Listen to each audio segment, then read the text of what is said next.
ধর্ম যার যার উৎসব সবার। এবার নিজের জন্য সুতাও কিনিনি। ফেসবুকে প্রতিবাদ করা মানেই যে অনেক বড় কিছু, আমার প্রতিবাদের কারণেই সবকিছু বন্ধ হয়ে যাবে তা কিন্তু না। আমি তো কখনোই, আমার ইচ্ছা ছিল না রাজনীতি করার। আমি শিল্পী হয়েই জন্মেছি, শিল্পী হয়েই আমি মরতে চাই। আমাদের উচিত প্রত্যেকটা ধর্মকে শ্রদ্ধা করা।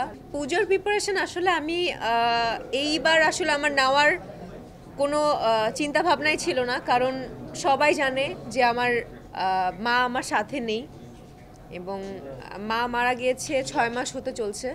6 মাসের, হ্যাঁ, অলমোস্ট 6 মাস হতে চলছে। সো এবার যদি আমার কোনো কাজ নাও থাকতো, আমার কাছে মনে হয় না যে এই পুজোর যেই প্রিপারেশন, কেনাকাটা কিংবা এই হই হুল্লোড় করা, এই ঘুরতে যাওয়া, ওই ব্যাপারটা আমার মধ্যে থাকতো, কারণ আমার মা আমার সাথে নেই। গতবারও আমার মা সাথে ছিল, বিভিন্ন পূজা মণ্ডপে আমার মার হাত ধরে বলি, মার হাত ধরে না, মা আমার হাত ধরে যাচ্ছিল, অ্যাজ লাইক আমি তার মা এবং সে আমার সন্তান। এরকমভাবে আমরা পুরো পূজা মণ্ডপে মূর্তি দেখছিলাম, ঠাকুর দেখছিলাম। সো ওই ব্যাপারটা আসলে রিকল হচ্ছে। তো এবার আসলে আমি কোনো প্রিপারেশন নেইও নি, এবং উপরওয়ালা, ভগবান, আল্লাহ, যেটাই বলি না কেন, একটা কাজে মিলিয়ে দিয়েছে যে কাজের মধ্যে তাহলে তুই এই প্রিপারেশন নিবি না, কাজের মধ্যে ব্যস্ত থাক। এবার নিজের জন্য একটা সুতাও কিনিনি। পরিবারের জন্য আসলে আমার ভাইয়া আছে, ভাবি আছে, ভাইয়ের একটা ছেলে আছে, তাদের জন্য কেনাকাটা করে দেওয়া হয়েছে। আমাদের উচিত প্রত্যেকটা ধর্মকে শ্রদ্ধা করা। আমি একজন হিন্দু, আমি মুসলিম ধর্মকেও শ্রদ্ধা সম্মান করি, খ্রিস্টান, বৌদ্ধ, সব ধর্মকেই শ্রদ্ধা এবং সম্মান করি, এবং আমার কাছে মনে হয় আপনাদের সবারই সব ধর্মকে শ্রদ্ধা করা উচিত, সম্মান করা উচিত।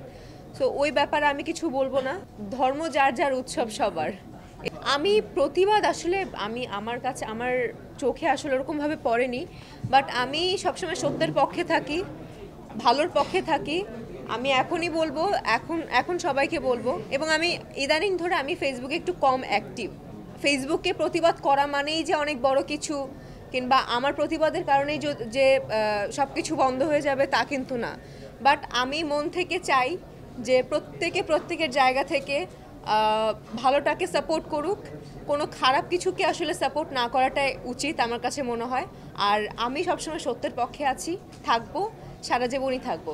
আমার কাছে মনে হয় যে একজন শিল্পী তার অভিনয়, তার অভিনয়ের দিকেই ফোকাস করা উচিত। আমি তো কখনোই, আমার ইচ্ছা ছিল না রাজনীতি করার কিংবা রাজনীতির মধ্যে ঢোকার, এটা আমার কখনো ইচ্ছা ছিল না। আমি একজন শিল্পী, আমি শিল্পী হয়েই জন্মেছি, শিল্পী হয়েই কাজ করছি, শিল্পী হয়েই আমি মরতে চাই। আসলে এটাই আমার মনের মধ্যে, এই জিনিসটাই আমি গেঁথে রেখেছি। সো রাজনীতির ব্যাপারটা প্লিজ ভাইয়া, আমার এই ব্যাপারটা আমাকে কোনো কোয়েশ্চেন করবেন না, এবং এই ব্যাপারটা আমি নিজের মধ্যে আনতেও চাই না। পূজার একটাই ব্ল্যাক মানি আছে, সেটা হচ্ছে web series black money.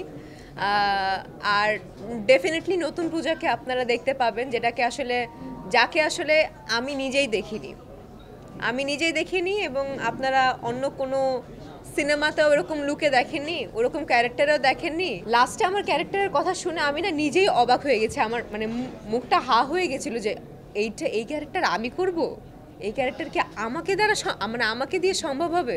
So definitely আপনারা একটু অবাক হবেন যখন সিরিজটা দেখবেন। তখন আপনারা নিজেরাই নিজেদেরকেই প্রশ্ন করবেন যে এইটা পূজা চিরি ছিল।